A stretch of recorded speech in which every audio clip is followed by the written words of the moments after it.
Good morning, America. Bill Allen here with BewareAutoRepair.com. This next segment of our video messages is on transmissions. I've already been over quite a few other things on the powertrain management. I have spoke to you about the water, the air, the fuel, the oil. Well, now we're going to talk about the importance of transmission fluid and how a transmission basically works. A transmission has a pan just like the oil pan and a filter with a pickup. A transmission holds about 13 quarts of fluid. When you drop this pan, you only change 4 of those 13 quarts. I recommend a transmission flush by a good quality company that uses a good machine to flush out all 13 quarts at one time. Your torque converter holds 6 to 8 quarts of transmission fluid in it. You can't get that any other way. Now, when your engine is turning and your pistons are hitting and everything is moving and you started your car and everything's running fine, the fluid in this torque converter, this is basically, I'm going to appeal to the women on this, a bundt cake kind of dish. It looks just like it, about the same size, and as it spins, it has little veins inside of it, like a windmill, and it picks up the fluid inside it, and that's what tells it the engine has started, because this is bolted to the engine right here, the torque converter is. So as it spins, this connects electronically to the transmission, and the transmission now starts to turn.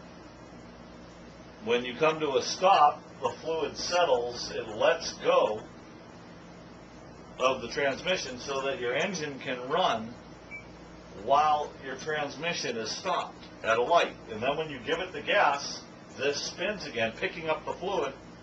And now, as it does, this is also right here, just like in your water pump, this is your transmission pump.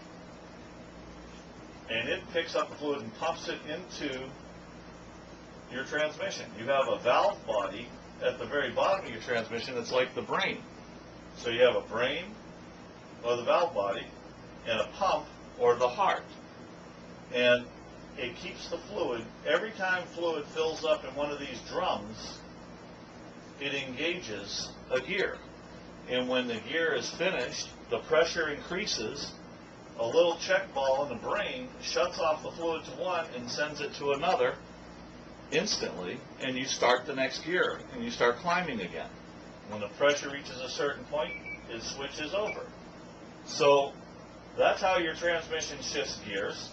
And the importance of the fluid: if your fluid is a quart low, it won't fill these drums up as fast, causing friction, which causes heat damage, which burns the clutches and ruins your transmission. So don't drive your transmission low on fluid. Pick a repair center for your services that tops off your transmission fluid and keeps an eye on it.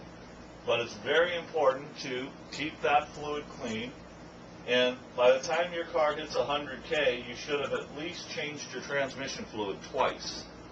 So keep that in mind. Look at where you're at on your odometer.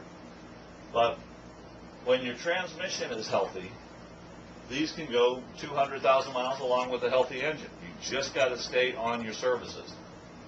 So when the transmission is in gear and engaged, all this does is this spins the drive shaft, which goes to the differential, which turns the wheels. So that's basically your powertrain in a nutshell. Trying to give you a little bit of perspective on how things work. If this were a front-wheel drive car, which several cars today are, it's the exact same premise. The only difference is, instead of, see, like on this car, your front wheels would be here and here, but on a front-wheel drive car, the transmission is just spun around to where it's powering the front wheels and not the back wheels. So it's just as simple. If you have any questions on anything that I talked about today, feel free to email me, bill@bewareautorepair.com. Have a great day.